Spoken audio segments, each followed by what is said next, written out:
So, welcome, Formula for Wealth Summit. Our speaker is Tracey Currell. I hope I got that right, Currell. I've known Tracey now for how long, Tracey? About 10 years or so, I would say. Yeah. We go back quite a long way. And Tracey is connections. That's her, everything that she does. She's all about connecting people. So if you want to grow a business, if you're wanting to move in a certain direction, Tracey is the person who has all those connections for you. So I'm going to hand over to Tracey now. As with all the speakers, the bios are on the Formula for Wealth website, and the video will be on the YouTube channel. Okay, so Tracey, over to you. Thank you so much. Thanks for having me on, and it's great to see you all here. I think I know all of you, but that's all good. But for the recordings, if anybody else is listening, so I'm going to share a little secret with you. I call myself the Connections Queen on LinkedIn. However, when I first started networking, I'm going to take you back to 2007. And my boss at the time, I was working for a business magazine called Enterprise. And he said to me, I want you to go out networking. And I said, networking, what's all that about? And he said, well, you go to these business meetings, you swap your business cards and you do business. And I thought, well, I can do that. Off I go to my first event. I'll never forget it. It was at the Copthorne Hotel in Cardiff, in Culverhouse Cross. And I went to this event and picture the scene. Now, bearing in mind, I'd never networked before. Nobody had told me how to network. And I was a sales girl. So I would go up to people and I started to introduce myself. And I sell advertising space for Enterprise magazine. You know, is that something that you'd be interested in? And people were like looking at me going, oh my God, who's this full-on sales girl that she's just literally trying to pitch to me straight away? So that's my little secret, that I was pretty rubbish at it. And I know I went 3 months without getting any business. But I think when you're in business, if something's not working, if something could be better, I think it's always good to get honest feedback. So I thought the best way to do it is to ask people, what am I doing wrong? Because this networking is not working for me. And I need to get sales in and I need to get my targets. And when you're selling commercial, when you're selling adverts in magazines and in sales, as a lot of you will probably realize, if you're employed by somebody doing a sales role, you're only as good as last month's sales.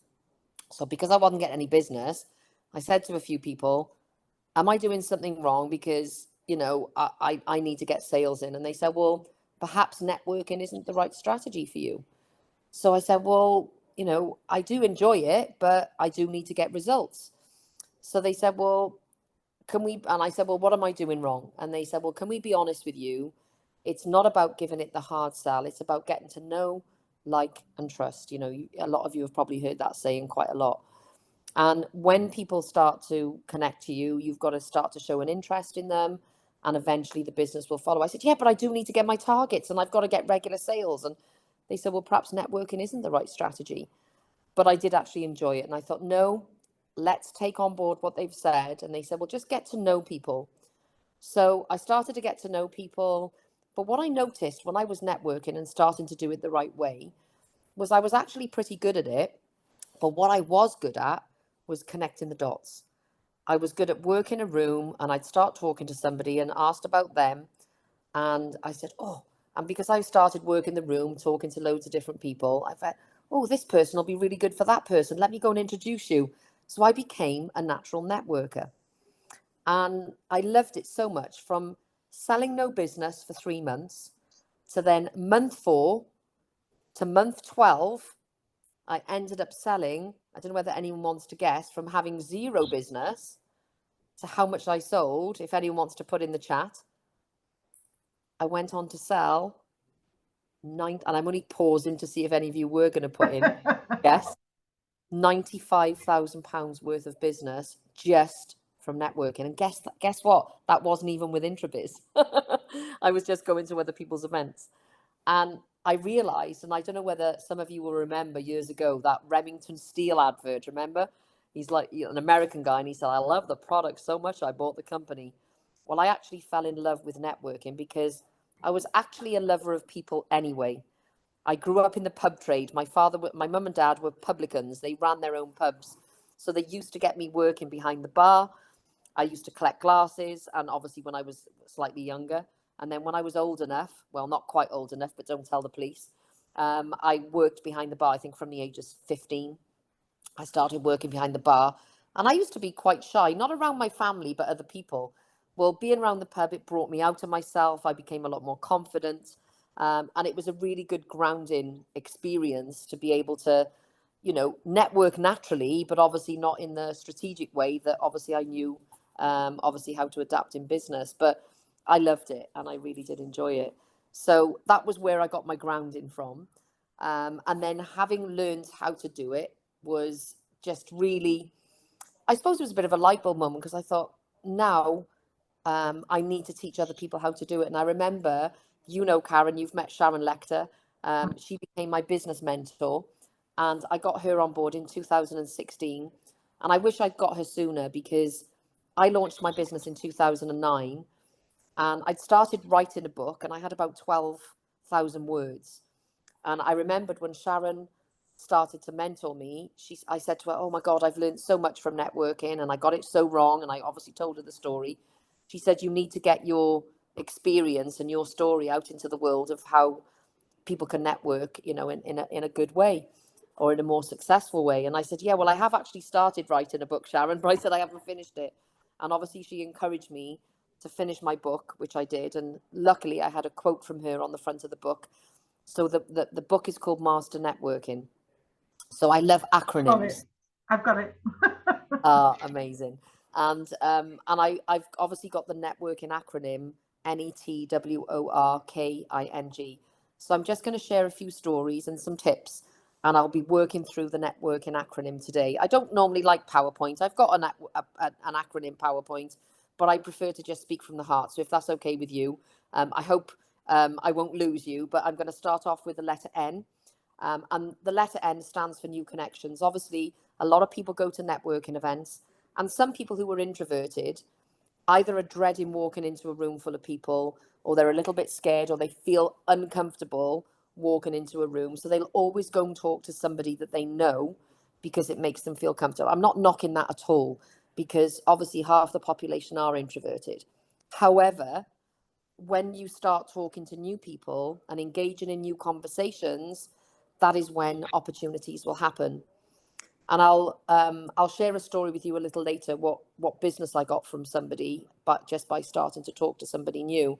But it's so important. So always talk to people you know, yes, and I will always endorse that, because that's how you deepen your relationships, by talking to the people that you already know, because you might be able to fill them in on something else that you're doing, or a new thing, or something that you've improved in your business, or you can share something with them, or you might have heard of something industry specific that's going to benefit the client that or the person that you've just bumped into, that you can share that with them. And because you know them, they're more likely to trust you in what you're telling them, and that's okay.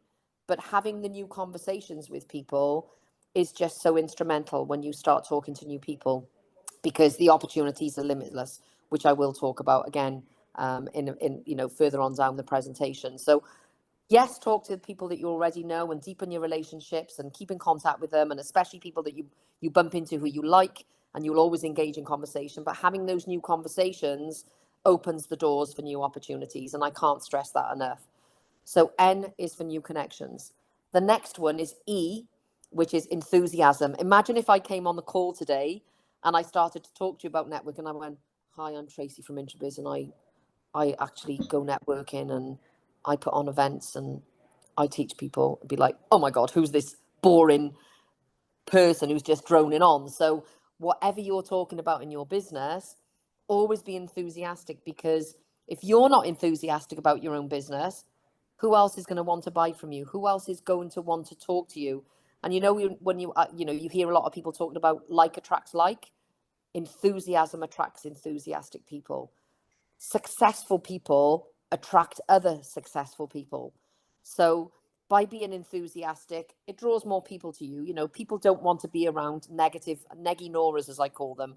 They want to be around people who are enthusiastic, who are passionate, because it draws a crowd. You know, it's a bit like going into, like, say you go to an empty restaurant, you're more likely to want to go into a full restaurant where it's full of vibrancy, full of atmosphere, rather than a quiet, you know, unless you are particularly want a quiet meeting with somebody, that's okay. But more often than not, like attracts like, atmosphere attracts other atmosphere, passion attracts passion, and success breeds success, but also enthusiasm breeds enthusiasm.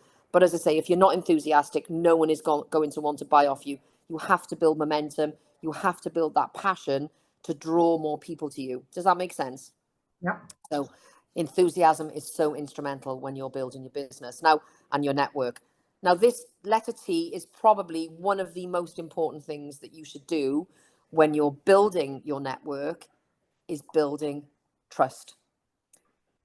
Building trust offers even more opportunities. Now, imagine, obviously, Karen and I know each other. As you said on the call, Karen, when you brought me on, we've known each other for at least 10 years. We met actually at the PSA, didn't we? The Professional Speakers Association, I think. And if I remember rightly. No, we actually met before then, because oh yes, because I told you about the PSA, didn't I? Yeah. Where did we meet before? Introverse. Ah, right, okay. A friend of mine suggested I come along. Yes, I do remember now. Yeah, because you came along with your friend, I think, didn't you? Hmm. Yeah, so imagine, like, Karen and I hadn't built a relationship. She's looking for somebody to talk about networking and connections.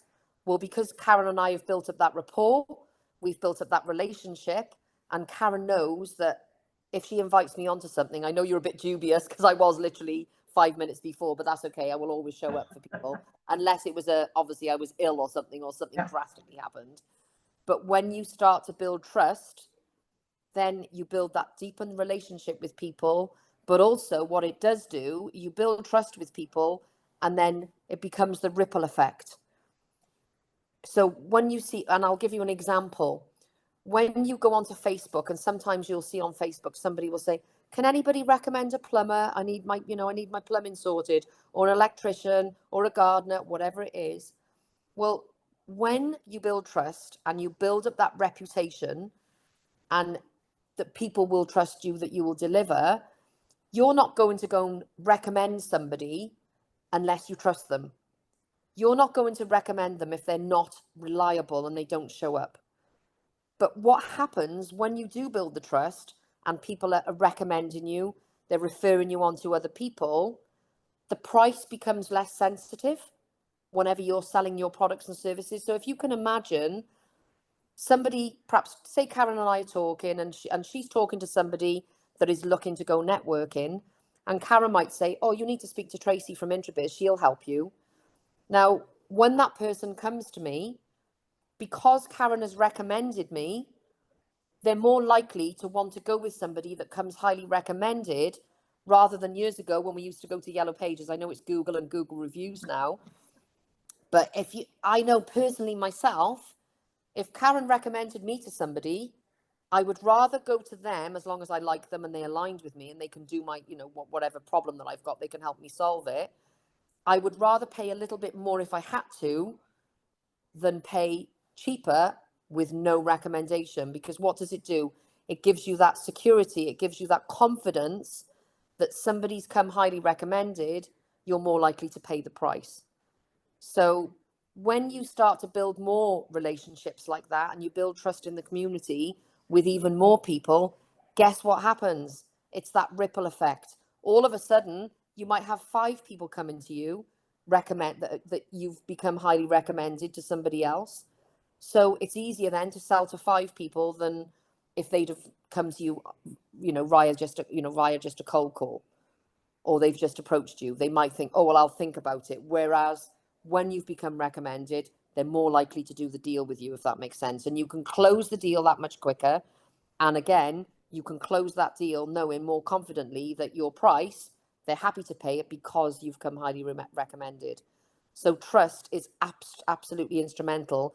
But then when you build the trust, again, more referrals will come from that. And again, I'd say it again, the reciprocal referrals and the relationships and that ripple effect. So trust is absolutely instrumental.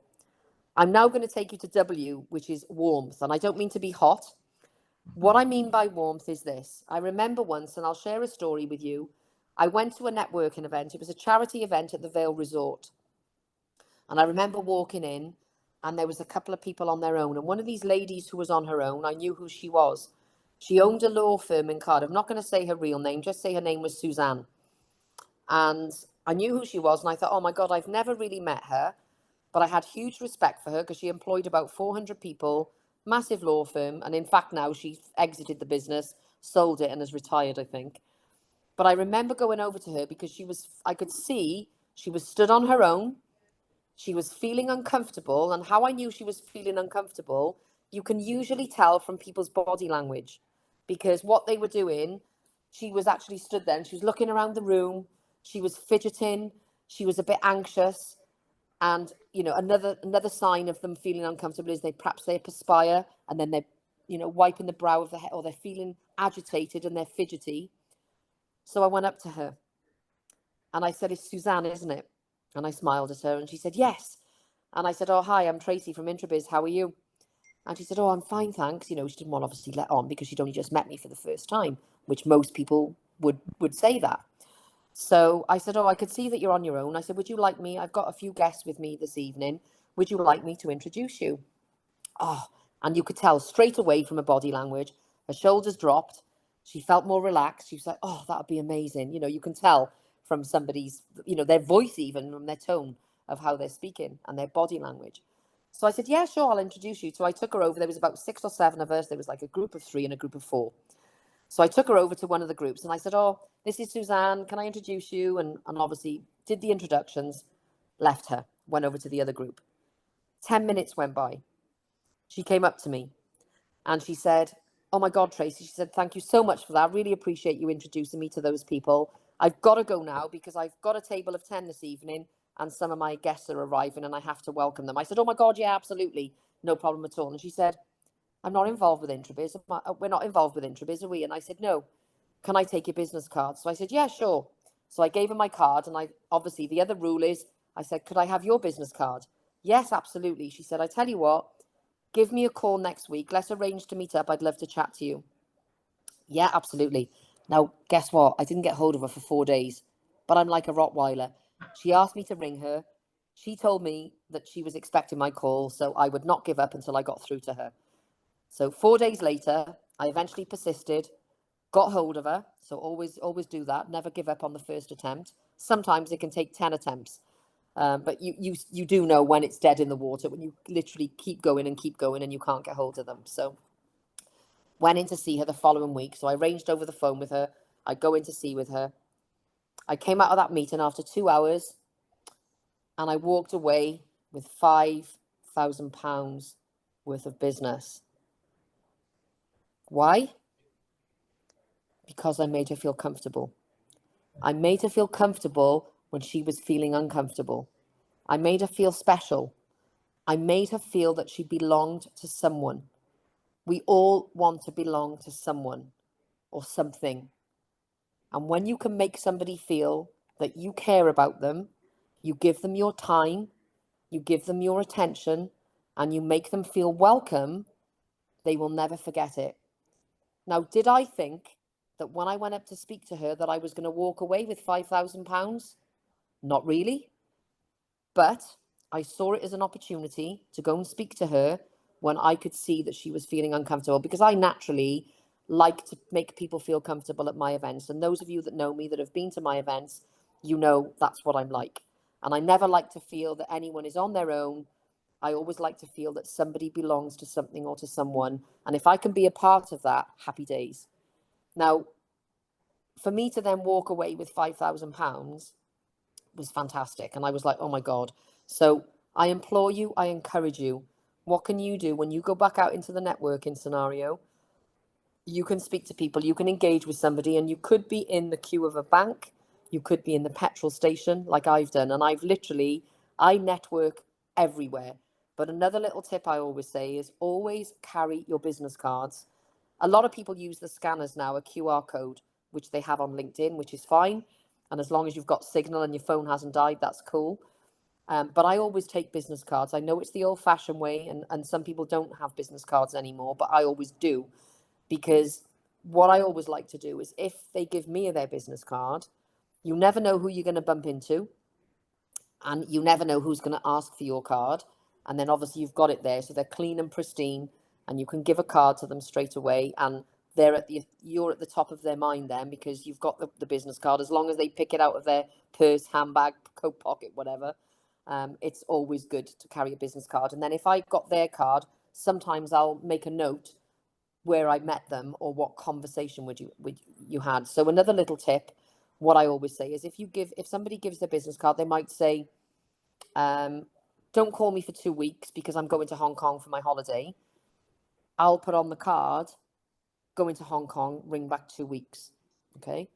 So when I ring them up, another thing that I never ever do, whenever I go on a sales call, whenever I go to an in-person meeting, do I ever talk business first? I never talk business first. I always build rapport. And it could be that the rugby was on the weekend, or the football, or you've been away on holiday, or they've been away on holiday. And all of a sudden, so when you go in to speak to that person, oh, hi, did you have a good time in Hong Kong? Well, they might think, oh my God, she remembered. Well, it's because I've written it down. I mean, okay, it's a cheat sheet, but it's something that you can talk about.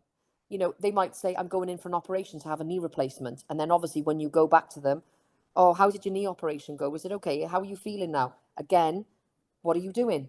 You show that you remember, you show that you care, but you're also paying attention, because we all want to get our attention to other people, and social media, we're always craving for that attention, for our businesses and us to be heard and seen. So if you can give potential clients that you show that you care and you give them your time and attention, they won't forget that. Because how many times, like, perhaps I'll give you an example.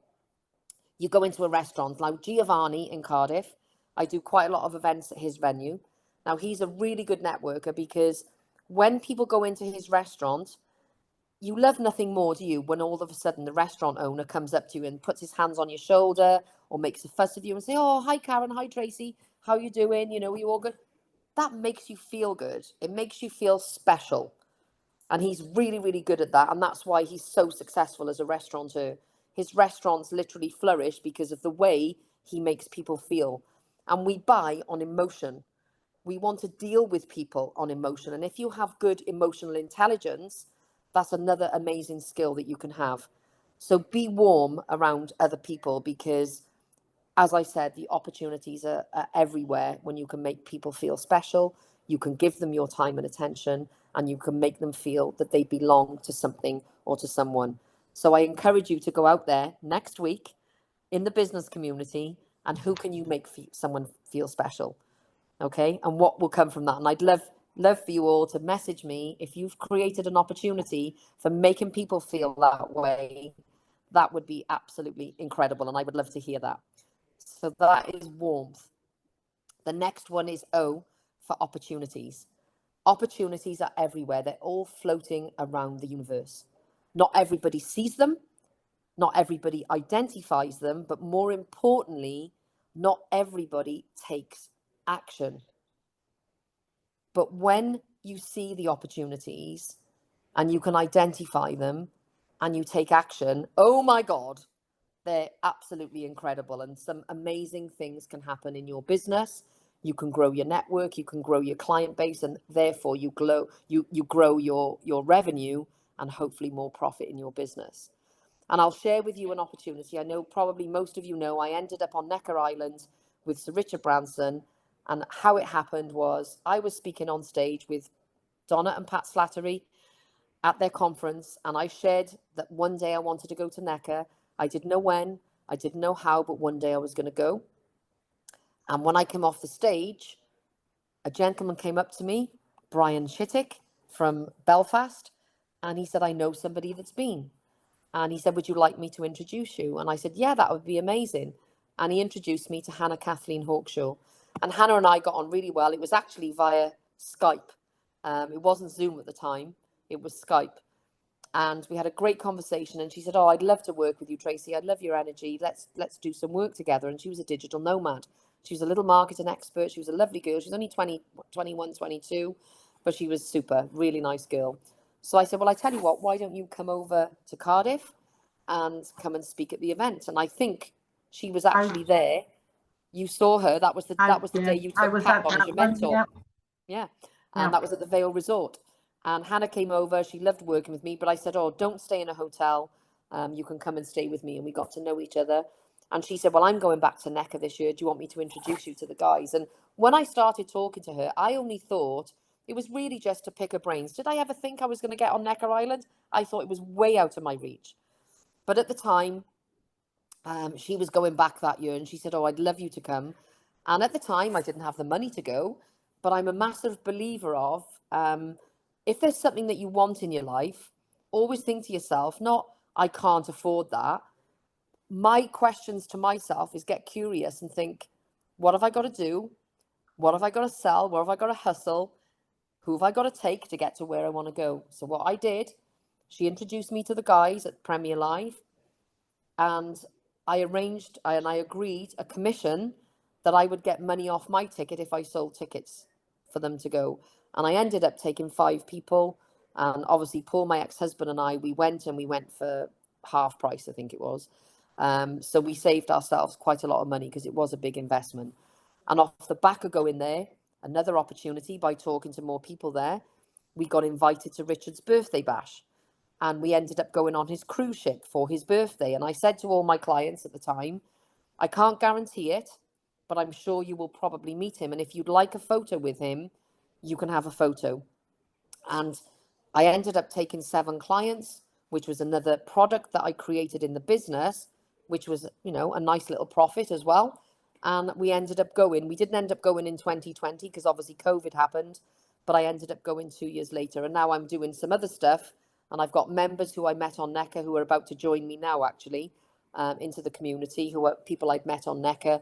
And again, from that, I don't know what will come from that. There could be more opportunities. So again, it becomes the ripple effect. So the more that you talk to people and the more you identify how you can help people, because business is about 2 things. It's about solving a problem or serving a need. And if you can help somebody in their business, or you can introduce them to somebody else, or vice versa, they can introduce you, it's game changing. It's literally game changing. And I've had so many opportunities by doing these things, and it raises your profile.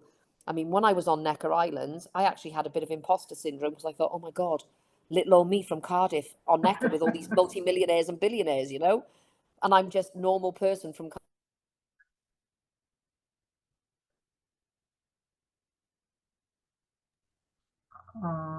Is Tracey hung? I think so. I think we've just lost her.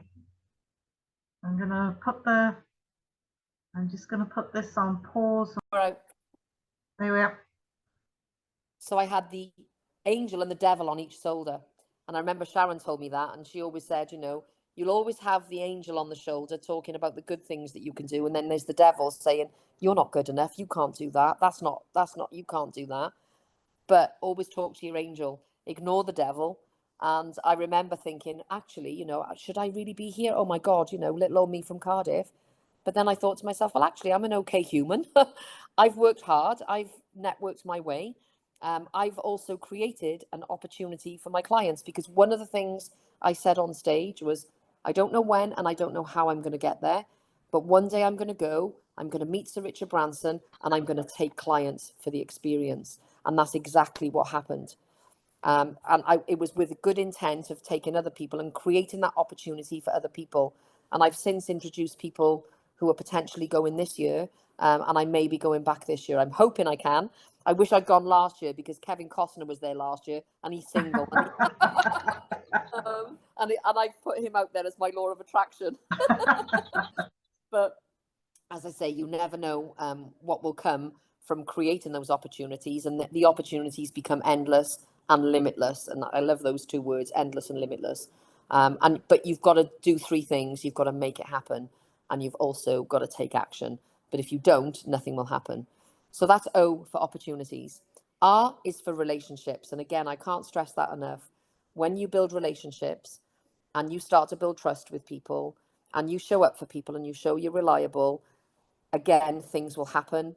If Karen and I hadn't built a good relationship, I wouldn't be on this call today delivering this presentation to you. So, you just never know what will come from it. And the more you get out there, you know, it's like Grant Cardone always says, if people don't know about you, they're not going to buy from you. So you have to become visible. You have to be, I've got another little acronym which I'll share with you, the tomato effect. And it's the tomato stands for top of mind attracts top opportunities. If you're not at the top of people's minds and you're not in their mind when they're talking about your industry, they're talking to somebody else perhaps about their industry sector. So I want to be the top of people's minds when people are talking about networking and connections. So obviously I was on the top of Karen's mind. I was the tomato in her mind when she wanted to create the summit and talk about connections and building your network. So imagine if you had all these people out there, and it's a bit like having, when you have referral partners and you have other people out there recommending you, by building trust and building the relationships, other things will come and it can multiply and as I say, create that ripple effect. And it's a bit like having salespeople out there. So you might be a one-man band. So if you're a one-man band listening to this right now, you might think, oh my God, how can I create this for myself? Well, if you build a network strong enough that so many other people out there will recommend you and refer you to other people, you will get a real solid influx of constant leads coming in when you start to build your network even more. So that is so instrumental when you do that. So R is relationship building. So I've got 3 more letters left. So it's ING. So K. I is being interested in other people. Did we forget K? Oh gosh, sorry, yes. Sorry. Do you know what? I forgot Kay the other day as well when I talked. I should do a PowerPoint really, but never mind. I'm losing the plot. So yeah, K is for knowledge. Okay.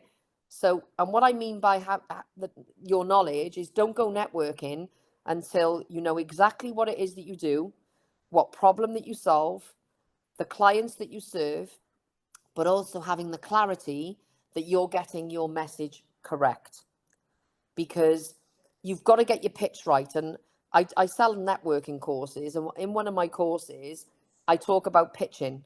And it's so important to get your pitch right before you even go to an event.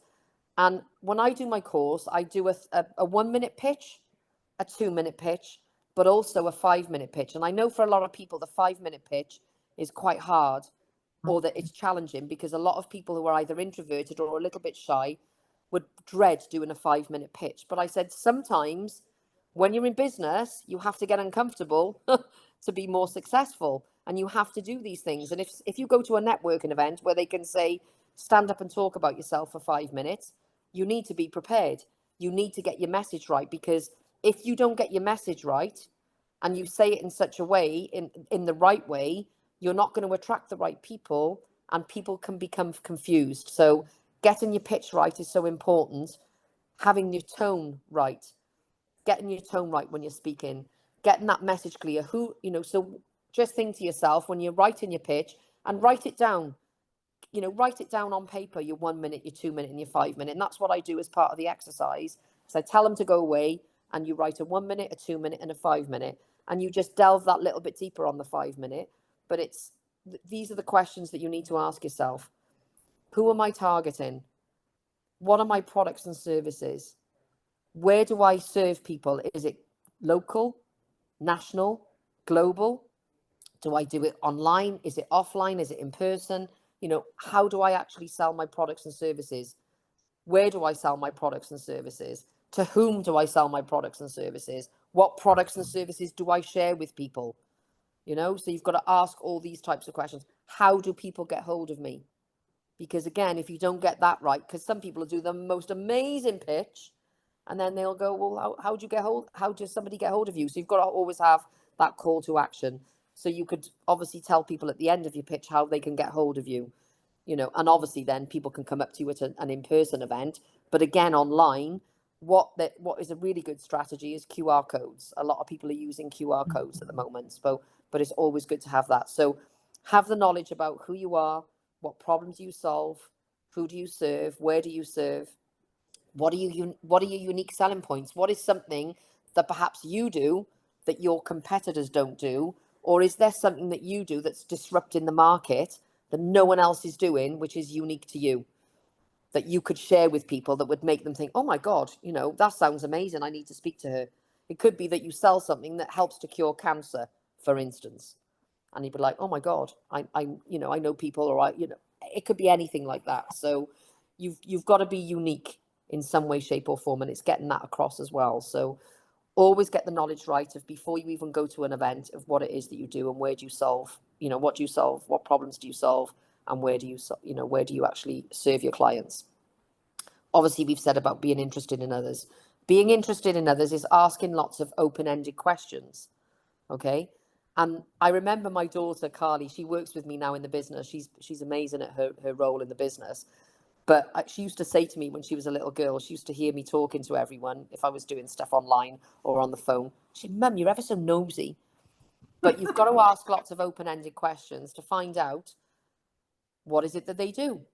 You know, asking all the same questions that you ask yourself when you're looking to write your pitch. What is it that they do? What are their challenges? Who is their typical clients? Where do they get their business from? How do they market themselves? You know, what's the best things that's happening in their business? What's their best strategies? What do they need help with? What problems can you help to solve? And the more questions that you ask people and get nosy and get curious, that is when you're going to get, always say, the better picture. You get a mind map in your mind of what they're all about. But one thing is really, really good when you're building the rapport and to build trust, when you're questioning people. Say, for instance, Karen and I, you're talking, we're talking and having a conversation, and Karen might say something to me like, I need to get in front of people who want to get into property, who want to learn property strategies. Or she might say something like, I want to reach more accountants and business mentors so that I can tap into more people that can, you know, might be able to help to grow their property portfolio, for instance. We might be talking for 10 minutes and then all of a sudden I'll go, Karen, did you say you wanted to get more into accountants and solicitors and financial advisors and business mentors? And she'll say, yes. And I'll say, oh, I've got a few people that I think I can help you with. Well, what does that show? I've said her name, so that's always good to build rapport, is by repeating their name. And usually most networking events, you have a badge. But if you don't, try and remember their name, because when you remember their name, going back to what I said earlier, shows that you're paying attention. It shows that you're listening, which is another big art. And that's another biggest skill set you need to have. And one of the most important things is to listen, because when you listen, you then see more opportunities to see how you can help them. Or maybe if you can't, introduce them to someone else. So say their name, repeat what they've said, and it could be 10, 15 minutes or a half an hour down the line. And we all want your time and attention. So obviously that's a really, really good way to build rapport and build trust and obviously deepen that relationship. And it shows that you care. So show an interest in other people is so important. And again, going back to what I just said, there's certain things in my business that a client might say to me, or a potential client, oh, I need help with X, Y, Z. I would honestly be transparent and say to them, I can't help you with that. I'm sorry. However, I do know somebody that can help you with that. So if there's something that you can't help, because we can't all know everything, you can then perhaps pass them on to someone else. So you have to do that to find out, you know, and build the trust and build the rapport. So that's interested in others.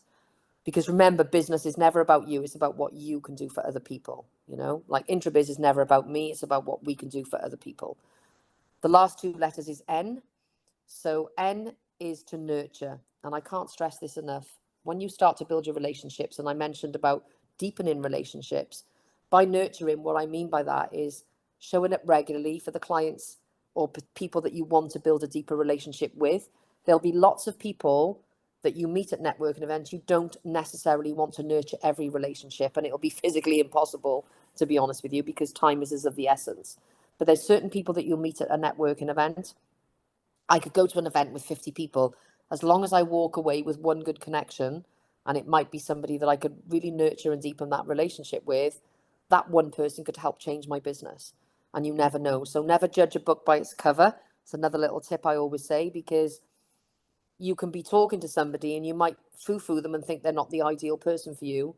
But boy, do they know someone that you might want an introduction to. So never judge a book by its cover. You never know who they know. So I always say this, look beyond their eyes. Don't just take things on face value, because when you delve that little bit deeper, and I always say this too, there's always a common ground in each and every person that you meet. Sometimes it might be instant, sometimes it might take 5 minutes or 10 minutes, sometimes it might take an hour or two. But when you find that common ground, number one, that's when the magic starts to happen, because it's like, wow, they've got that common ground. This is why business is done really, really well when you join a network or a community, because you're regularly seeing people, or you see people on the golf course. You know, how many men do so much business on the golf course? Why does it work? Because they've got that commonality. They've all joined the golf club because they love golf. They spend time together on the golf course. You see all the corporates doing it. It's that common ground. And everyone on this call and everyone you meet, there'll always be a common ground. But a lot of people, a lot of the population, I would probably say 85, 90% of the population would prejudge and wouldn't assume that they could do business with that person. But there'll always be that common ground, and you just need to find it and tap into it and nurture that relationship. And once you do, that's when you can really do magical things together. And then the last one is giving. And I can't stress that enough. Always think of giving to others first. Never expect something back in return. However, most people in the world are pretty decent people. If you help somebody, they'll want to help you back. And, you know, there's so many nice people in the world. A couple of weeks ago, my Mac computer fell out of my car. Okay, £1,000 Mac. And I pulled over, my door flew open, and I didn't see my Mac had flown out, right? And I was driving down to Saundersfoot. I'd gone in the petrol station and the petrol pump wasn't working. And I got my purse out of the passenger door, didn't shut the passenger door because the pump wasn't working. So I had to drive around the roundabout and go back into the garage. And that's why the door flew open. But I didn't see my Mac had gone underneath my car. I drove off. I got it back 2 days later. A young lad, a bus driver actually from Bridgend, had picked it up, and he could see that I had a lot of documents in there in my diary. My diary was in there as well. And he reached out to me, rung Intrabiz, because luckily there was Intrabiz stuff in there. And I got it back, and I said, and I knew I'd get it back because I put it out there thinking, most people are pretty decent people. There's only a small amount who are not very nice. But if you give to others and you help others first, most people would want to help you back, but don't give to somebody with the expectation of getting, expectation of getting something back in return, because that's not really good karma. I always say, give first, be kind to someone, help someone first, and maybe one day they might give you something. And I've done that for so many people over the years, and I've given to someone, and then it might be a year later or 2 years later, they'll. It's frozen again. I better get this on pause again. Okay. So if you're always giving and never expect something back in return, it's amazing what will come from just helping other people. But I always say this, you can be around people that you can help. And then if you don't have anything in return, most people are pretty decent that they will help you virtually straight away, or in some way. They'll say, well, how can I help you? You've introduced me to someone. How can I do the same? And if you're the one that's giving all the time and you never get back, you know they're not the right people to have around you. So it's always good to be around people who are giving, that want to help and support you. So that's what I believe networking stands for. So go and talk to new people, be enthusiastic, build your trust, show up for people and be reliable. And you just never know where that will take you. Be warm, make people feel special, make them feel that they belong to something, and give them your time and attention. Create those opportunities for yourself and build relationships. Have the knowledge of what it is that you do. Show an interest in others and nurture that, and give as much as you can, because good karma will come from you. That's what I believe networking stands for. Thank you so much for your attention. Thank you, Tracey. A few technical issues there, but we'll got through there in the end. Yeah, for sure. Sorry about that. Not your fault if we have these technical issues. Yeah. So, any questions? That's what I'm about to ask. And I usually start off with the first question and ask about it. And I've known like I said, I've known you for 10 years. I think maybe longer than that, actually, because I think you'd only started Intrabiz about a year when I first met you. How much do you think networking has changed over that period? Well, I think now it has changed. I mean, it's, you know, nobody's reinvented the wheel. I think everybody's doing it, but I think now everyone is being more collaborative because since COVID, everyone and his dog is now doing their own networking events. Right. Whereas before it was just the main networking events, and you know, obviously conferences and seminars all over the world. But now it's very, like, the networking clubs for us has become a bit more diluted because there's a lot more people running their own networking events because they know, a lot of them think, oh, I could do this for my clients or for my people or to draw a crowd for me, you know, to find potential clients. So I think it's become a lot more popular now, but there's a lot more collaboration going on because I think since COVID, a lot of people have realized that community and human connection is everything. Having Mm. taken that away from them, and then all of a sudden, when they get it back, it's like, oh my God, this is just so instrumental for us because we were all born to be human connection people, you know? Is there, you talk about collaboration with all these different networks springing up. They haven't got your expertise in bringing people in and doing the connections or your history. So they obviously need that. Is that a route that's happening now? Do you think there's more connecting different networks that are starting out there? Yeah, for sure. And in fact, I've created one for myself and my members. Tomorrow, yesterday, I had a call. I went to a networking event in Dubai last month because Yeah. I did a business trip to Pakistan and Dubai, and I attended an event on the last day that I was there. It was actually the morning, just as I was literally half an hour before I had to leave. It finished, and they were a really nice couple. The SBC network.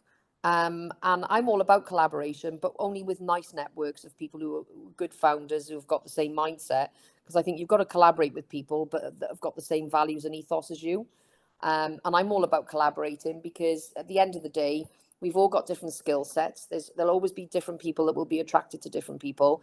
But what we're doing as a business, they came onto my networking event last week to see how we run it. I went on to theirs the other day, on Tuesday, and they were both nice. We both realised that we could easily work together. So on the 24th of July, this is a members only benefit. We're coming together on an online event collaboratively so that we can tap into, our clients can tap into the Dubai market and the Dubai market can tap into us. Although there are people from not just Dubai on his calls and on mine because we're more global now by being online, Yeah. but we're collaborating together. So we're adding value to our members, but also if they want to join, like if one of my members wants to join the Dubai network, they'll give a discount and a little referral fee to me. And if any of their Dubai connections come on and want to join us, vice versa, we'll give them a small commission and their clients a discount. So it's win-win. I saw the photos and you got stuck with that bad storm. And I thought, you've taken the Welsh weather with you to Dubai. Oh no, we had to circle for 2 hours in the air. But you know what? It frightened me, mind. I did panic a bit. We had a female pilot, and she put over the tannoy. Oh, there's a problem in Dubai airport. We can't land at the moment. And I was like, oh my God. And I hate circling because I've had to do it before. And she said, oh, I think we may have enough petrol. Oh no, enough fuel. She said, I think we've got enough fuel. And when she put that in my mind, I was thinking, oh my God, oh my God. So we were circling for ages without she come back on. And she said, oh, she came back on like an hour before and said, well, it's still not open. We might have to divert to another airport in Dubai because, you know, we'll be running out of fuel. And I was like, oh my God. Uh, Literally, honestly, and it was really worrying, and I was like panicking. And then half an hour later, she went, no, no, it's all good, we're all clear. But she didn't tell us why, what problem was. So, because I think that would have frightened people if they'd have Yeah, said, oh, it's flooded. We'd have been like, oh my God, we can't land. yeah. You know. So, and they, I don't know, they must have did it so quickly. They were on it like there was no tomorrow. And within 2 hours we were landed, you know, which was amazing. And we were like, oh my God, I was so relieved. And then I was delayed 5 hours flying into Pakistan because I had to do London to Dubai, Dubai to Pakistan. There wasn't a direct flight. and obviously the same coming back. That's why I dropped into Dubai, because it was supposed to be just a Pakistan trip. And I thought, well, as I got to fly in, I may as well go there for a few days, Yeah. because I'm launching Intrabiz into Dubai there anyway. So, Joy, do you have any questions you want to ask? hi, Joy. Hi, Tracy. Lovely to see you. It's been too long, really, hasn't it? Yeah, I know. Sure, thanks. Yeah, I don't have any particular questions because I've heard this a couple of times before, but it's really useful just to have it being refreshed in your mind. I think my thought about remembering somebody's name is so important. When you say, "Oh, hi, I'm Joy," I never remember names. I just think, oh, goodbye then. Because if I'm not important enough for you to even try and remember a simple name like Joy, exactly, I'm not doing business with you. Yeah, exactly. Yeah. And when I was doing my NLP, we were asked, what's the most important word? And the answer to that was, it's your name. Yeah. So yeah, it was really. Well, I've never done NLP, so I suppose that's quite good that I've come up with that. Well, but it's not rocket science, is it? You know, it's just a socially good thing to engage and build rapport around. Yeah, absolutely. Yeah. And Brendan's just come on, and I can actually see Intrabiz behind you, an Intrabiz bag. How are you, Brendan? Tracey, are you well? How are you? Oh, good, thank you, my love. Listening to your talk there was fantastic, and you know, we hear it over and over and over and over again, and we sometimes find it very hard for this to sink in. We're always made to sell, sell, sell. First thing is, we're always made to sell, rather than thinking about the other person and seeing what you can do for the other person. And thinking of the other person is more important than thinking about yourself. But I suppose it's in our nature that it's very hard to. And the other thing, probably in a conversation, what do they say? They give you two ears and one mouth, that you listen more than you talk, because everybody likes to hear themselves talk, but you have to give the other person a chance to talk as well and find out what you want. Absolutely. So that's my speak on it. Well, it's lovely to see you. It really wasn't a question, so it wasn't. Well, it's lovely to see you, and it's lovely to see my Intrabiz bag in the background, and that was from 2018. How did you see that? Look. I know. Yeah, you are sharp. You are sharp. It wasn't put there intentionally. It has been there for a long time. Exactly. That's brilliant. Any more questions for Tracey? No? No, lovely to see you, Tracey. Thank you very much. And you, darling. Yeah, lovely to see you. I'm going to stop the recording, Tracey.